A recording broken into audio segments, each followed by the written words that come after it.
Ever since the original Hyrule Warriors back in 2014, the collaboration between Koei Tecmo and Nintendo has been ever strong. The original crossover told the story about the merging of Zelda universes that ultimately culminated in a feast of fan service for longtime Zelda players. For a while, Hyrule Warriors was all we saw of this collaboration, as we received DLC for the original and a quote-unquote enhanced port for the Nintendo 3DS. But then, come 2017, a new Warriors crossover surfaced, the original Fire Emblem Warriors. With the franchise having been reawakened during the 3DS era, it made sense for one of the Switch's launch year titles to be a new take on the franchise known for sending armies to war.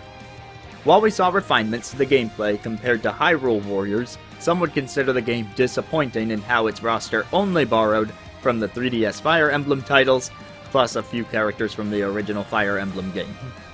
In addition, the characters were not wholly unique from each other in the same way the cast of Hyrule Warriors was. Instead, each unit's class determined their moveset, so for example, 2 Wyvern Riders would play identically. It would be a little while before we saw a new Nintendo Musou, though the Switch would go on to receive Hyrule Warriors Definitive Edition.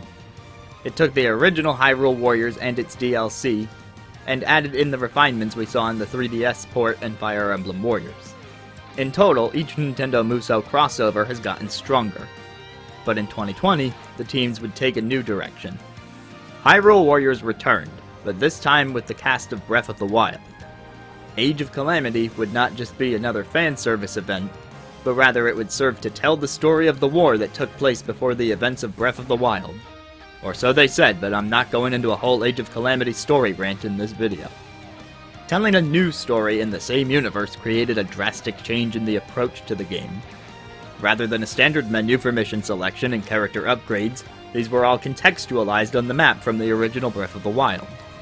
The roster size was smaller, but the warriors returned to having distinct movesets and abilities. In fact, depending on which weapon Link wields, he can play in a multitude of different ways. All in all, it was a more contained, but once again more refined, experience. Enter 2022 and the arrival of Fire Emblem Warriors 3 Hopes. Hey, it's the game I said I was going to talk about. The teams were going to take the approach they had with Age of Calamity, but apply it to Fire Emblem 3 Houses, and on that front, they have a massive success. While Age of Calamity was a Warriors game overlaid in a Breath of the Wild aesthetic, 3 Hopes is 3 houses in all but battles.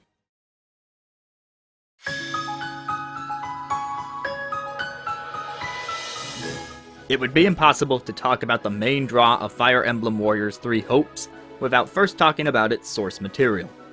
Fire Emblem 3 Houses is the first iteration of the Fire Emblem franchise on Nintendo Switch.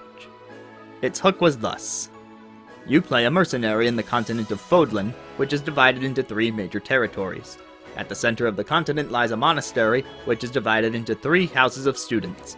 This is no coincidence, as each house corresponds to the student's territory of residence. Your character just so happens to save the house leaders from a group of bandits, and it just so happens this year's house leaders are each set to become the next leader of their territory. Having just saved them, you are offered the role of instructor to a group of students. After some events that I will not spoil, a 5-year time skip occurs, and in that time the house leaders have taken over. Their 3 nations are at war. Whichever group you allied with is the side of the war on which you find yourself. Fire Emblem is a tactical RPG. Thus, battles take place in a turn-based fashion on a grid system. You have to position your units to take advantage of their strengths, utilize terrain and resources wisely, and push your objective. Whether you win, all boils down to how you strategize. One thing Fire Emblem is known for is character permadeath. In modern entries, this is an option that can be toggled in the game settings. However, for a while, Fire Emblem would operate under that logic that if a unit lost all its HP in battle, they would no longer be playable. This made strategizing all the more intense, as a failing on your part could result in the loss of a character to whom you've grown attached. 3 Houses kept many series staples, but in addition to having 3 different story branches out of the gate, it made one other major change to the series, and this was in how you handled time between battles. Garrigmach Monastery is a central hub to which you'll return. While between battles, you can fulfill your role as instructor to train your units in different combat capabilities. In this way, Three Houses provides the most customization out of any game in the series, as potentially, you can mold your students into any class you want. So if you want to be wild like me and turn one of your sniper units into someone proficient in heavy armor, you can. It just takes the right time and resource management, adding to the overall strategery of the game. Training is not all you'll do though. You can spend time with your students by giving gifts, cooking meals, participating in various activities together to raise their morale, or their support levels. These not only provide passive bonuses, but allow you to see support conversations, which are optional, fully voiced cutscenes between the characters that tell side stories ranging from hilarious to heartwarming. Right now it sounds like I'm simply reviewing Fire Emblem Three Houses, but there's a reason for that. Fire Emblem Warriors 3 Hopes is but a continuation of Three Houses. In fact, elements of the opening cutscenes make it clear that your experience will benefit from having played or otherwise been exposed to the original Three Houses prior to starting this new venture in Fodlan. Just about every system I've mentioned up to this point has been directly translated into Three Hopes, with the exception of turn-based grid battles. So with all that established, let's get into the meat of the game I'm actually reviewing.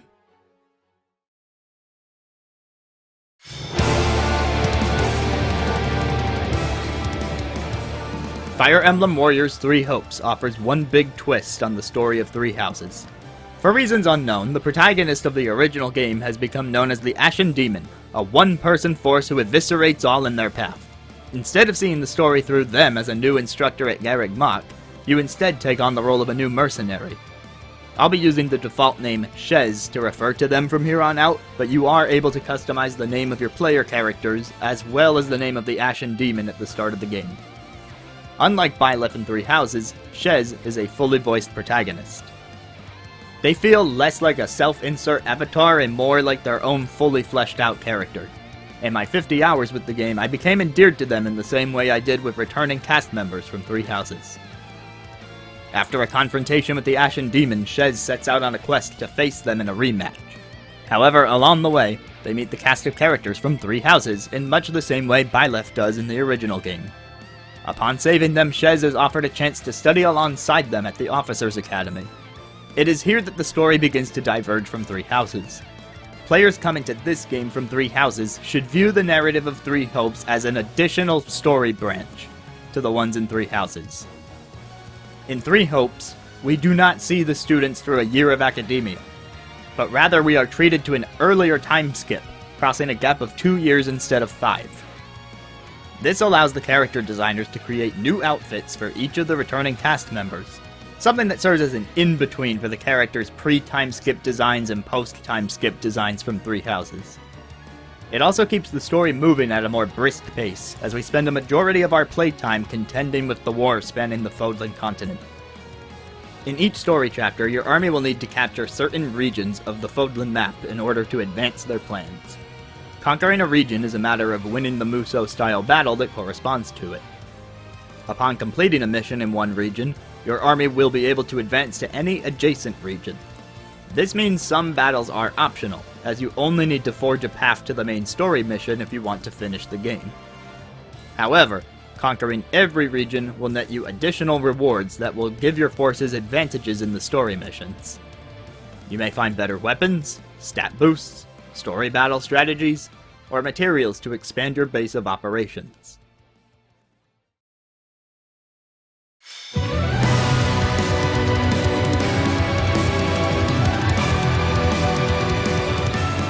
Let's get into the combat system, starting with what this game retains from its Musou predecessors. In typical Warriors fashion, you take control of one or more characters and use button combinations to take down swaths of enemies. On the map of the area, you'll be able to see some key features. Bases will continuously generate new enemy units, unless the base leader is defeated. Strongholds are sections of the map occupied by your allies or your enemies. Defeating a stronghold captain will give you ownership, but the same can be said if an enemy defeats one of your allied stronghold captains. Generally, there is a particular stronghold serving as your home base which you should not allow the enemy to capture. Lastly, the map will show enemy commanders. These units are stronger than most of the enemies you'll encounter. While most soldiers will fall in just a few swings of your weapon, commanders have larger health bars and require more of your attention. To defeat them, you'll have to attack and dodge until their stun gauge exposes itself. Depleting this stun gauge by attacking while it's shown will allow you to hit the enemy with a much more powerful critical strike. Critical strikes are key in taking out commanders in a timely fashion, since they can often hit for at least half of the commander's health. Of course, the exact effectiveness is determined by a number of factors, some of which are directly translated over from the Fire Emblem series. So, each mission will give you a different objective, which include defeat X number of enemies, capture all strongholds, defeat a certain enemy commander unit, or escort an allied NPC to their destination.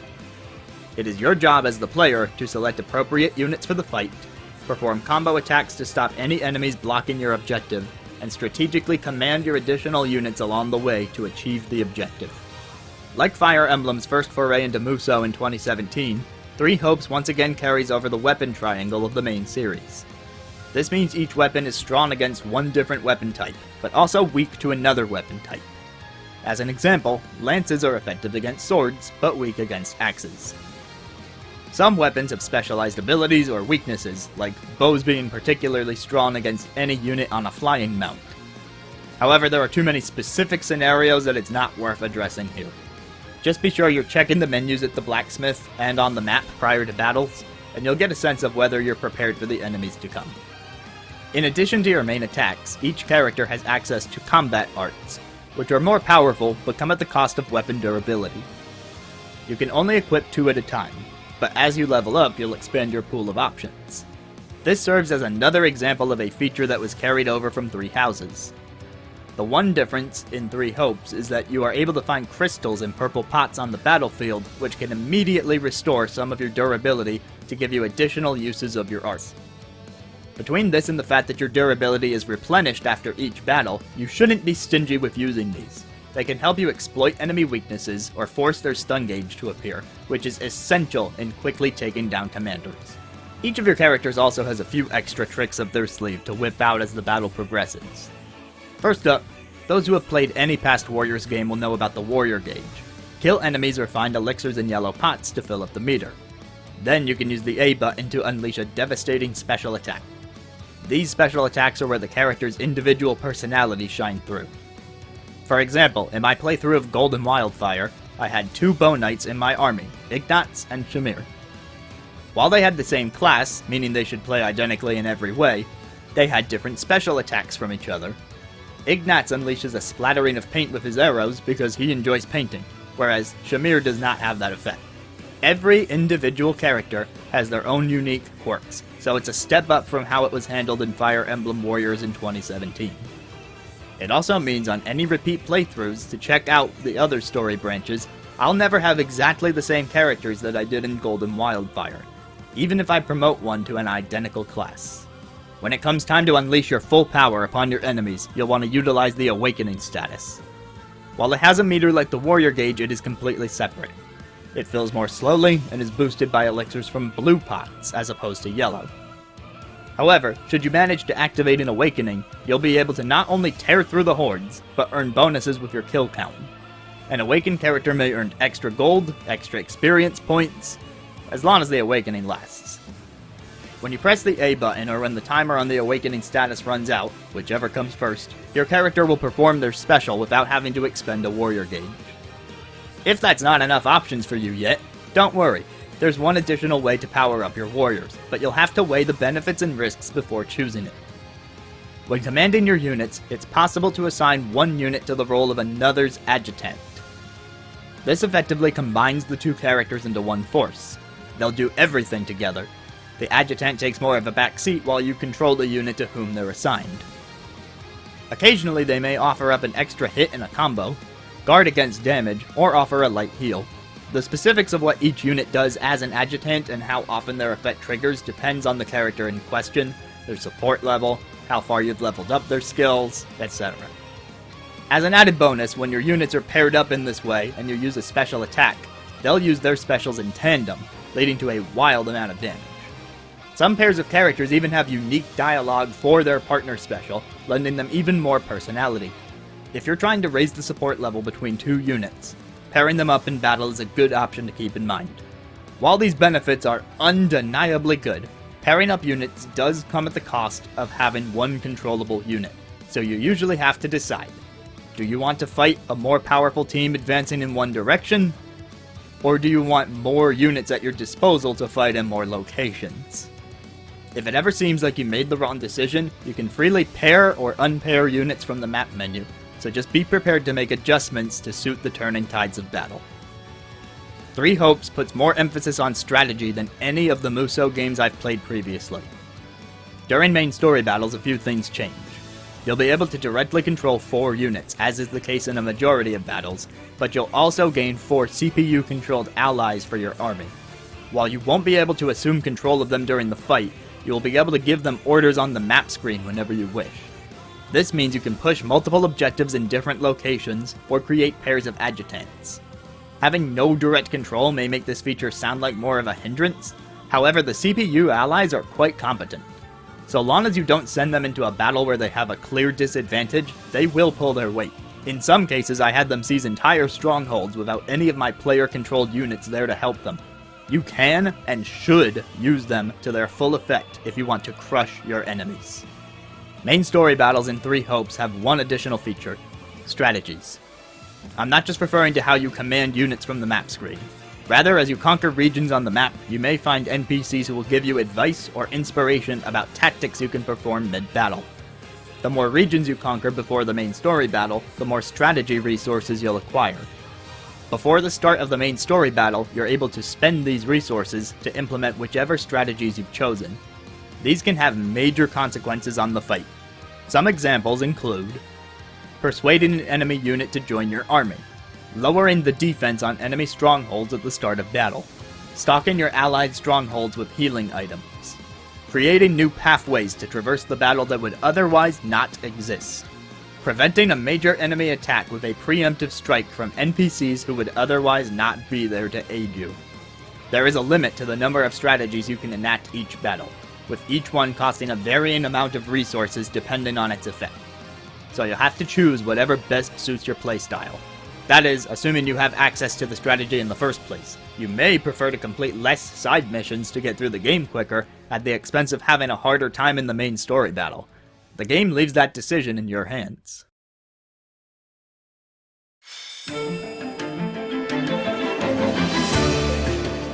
Now, let's talk about where you'll be spending time in between the battles, your base camp.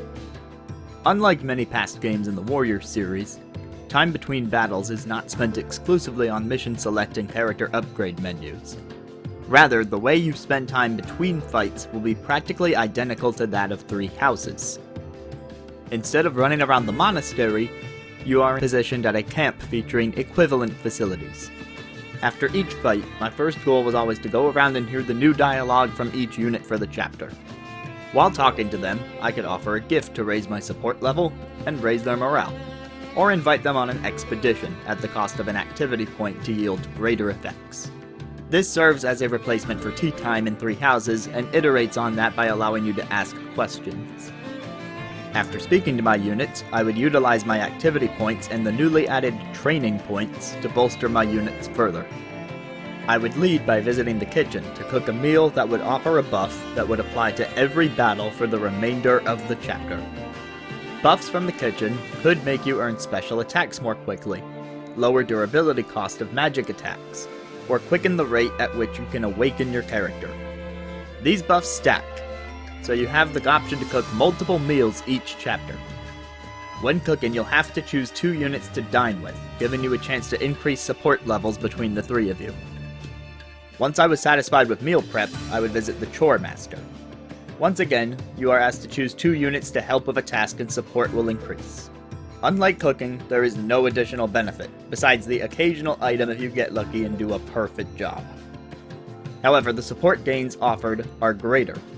If you want to focus on certain units, there's a few things to keep in mind. You can only dine with each unit once per chapter, but their ability to complete chores will refresh between battles. Also, dining with units has a greater effect on their support level with Shez, while completing chores with units has a greater effect on their support with each other. After using my activity points, I would visit the training area. In Three Houses, activity points were used for both training and bonding. However, Three Hopes has separated the two. Each training session will use up one of your training points, which are not used for any other activities. The session consists of pairing up units to train together. This is yet another means of raising support between two units. I found it most helpful late game when I was trying to finish building bonds between specific pairs of units that hadn't naturally been completed yet. Training sessions will also increase a unit's mastery of their class. They will need to fully master a class before you can promote them to a more powerful class. Support levels can also be raised in battle. Assigning one unit as an adjutant to another is a surefire way to make gains in their bond. Even without acting as an adjutant, selecting units to participate in the same battle will help raise their support. All in all, if you want to see every support conversation, you are encouraged to switch things up.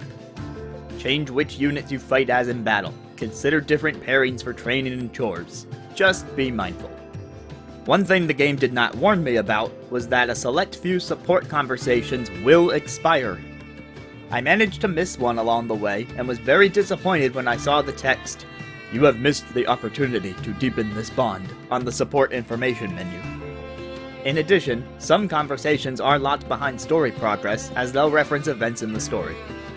When this happens, the menu will instead say, "It seems you could not deepen your bond at this time," or "It will take some time before you can deepen this bond." Oddly, there is one unit for whom I was not able to reach A-rank support with Shez even in the final chapter. As a player who is typically aimed to do all they can in a game, I'm left baffled by the obscure prerequisites, but have since chosen to move on and leave it be. In Musou games, one will typically find that each character has a skill tree, which can be filled in with a combination of gold and enemy drops to give your characters new combos, buffs, and abilities. However, Three Hopes forgoes any sort of upgrade to combos. Your characters will never earn additional presses of the Y or X buttons to expand their moveset. Instead, the skill trees apply to the camp facilities. You might make shops sell items at cheaper prices, or increase the blacksmith's forging capabilities to earn more powerful weapons, increase the likeliness of perfect ratings and activities, or a myriad of other benefits. Upgrading the character's capabilities instead comes from equipping them with new weapons, accessories, battalions, and combat arts. You'll earn these naturally from fighting in battle, but can also purchase them from the camp if you're sitting on gold. I rarely found myself needing to buy weapons, and would instead spend the money on forging the ones I earned into better versions.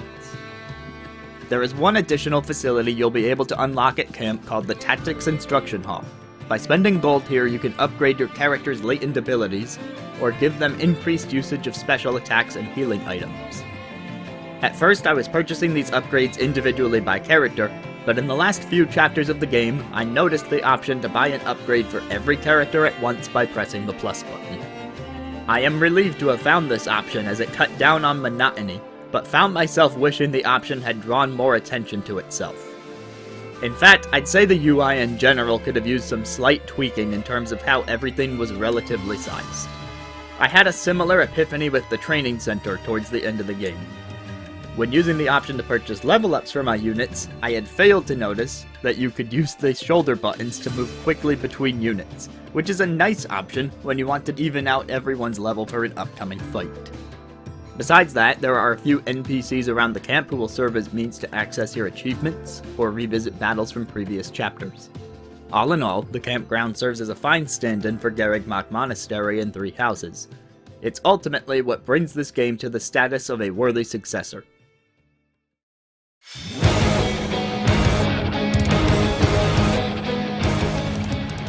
During your journey in Three Hopes, you'll mostly be accompanied by new arrangements of music from the Three Houses soundtrack, though there are a few notable additions. Since I went into a lengthy description of the base camp, I'll start there. Your base camp has a new original theme accompanying it, but this theme varies depending on which story branch you select. In my time with Gold and Wildfire, I found the camp theme offered enough weight to establish ambience, and the loop was not so short as to make the theme overstay its welcome. Later in the game, the theme is updated with instrumentation that makes the song feel more full, as a sign that you've come a ways on your adventure. However, the base camp is not the only place where music is tuned to adjust to the situation. Every song that plays during battle in Three Hopes has two separate arrangements. One for when you're controlling your characters directly, and one for when you pause to look at the map and give orders. During battle, the new arrangements of Three Houses' battle themes are driven by electric guitars and are highly percussive. This is referred to as the Inferno version of the song, and it's appropriately energetic, as one would come to expect from Muso games. You can expect some wild guitar solos, but in service of bringing life to Three Houses compositions, you can also expect songs to take some twists and turns. Some arrangements make room for sweeping strings, dubstep, and time signature changes to break up the typical Muso rock formula.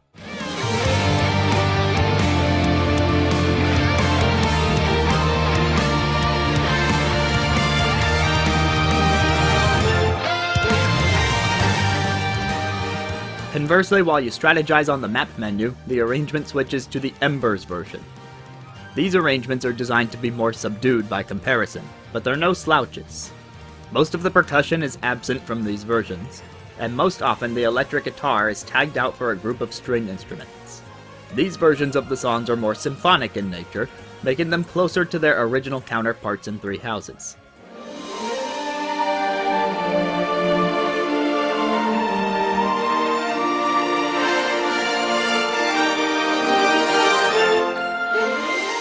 Once you've made selections on the map menu and resume the fight, the Inferno version kicks back in to give you that burst of energy you need to take down enemy hordes. If you enjoyed the music of Three Houses, I can easily recommend finding this soundtrack and giving it a listen, even if you have no intention of playing Three Hopes.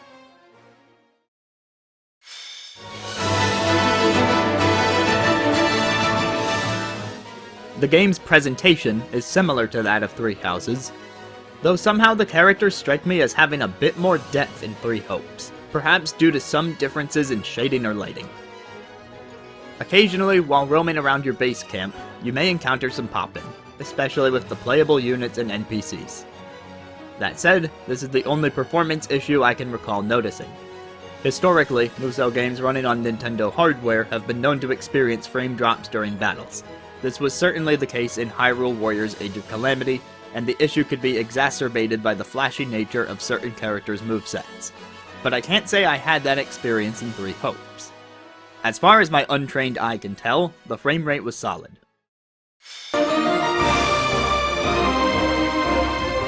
Ultimately, if you are not a Muso player, or an avid fan of Three Houses, then it makes sense to pass over this game. Of course, if you're on the fence about the game, remember there is a free demo out on Nintendo eShop that allows you to experience the prologue and the first chapter after you've chosen your story branch. With its multiple save files, you could try the opening portion of all three story branches if you'd like. Those save files carry over to the full retail version should you choose to take the leap. If you enjoyed at least one playthrough of Fire Emblem Three Houses, then you owe it to yourself to experience at least some of Fire Emblem Warriors Three Hopes. If you want to get to know the characters of Fodlan, but aren't one for tactical RPGs like Fire Emblem, then Three Hopes may be your gateway into the universe. Some of us may have spent hundreds of hours in Fodlan when we were first introduced, but for those of us who enjoyed our excursion, we're certainly prepared to spend just as long getting reacquainted.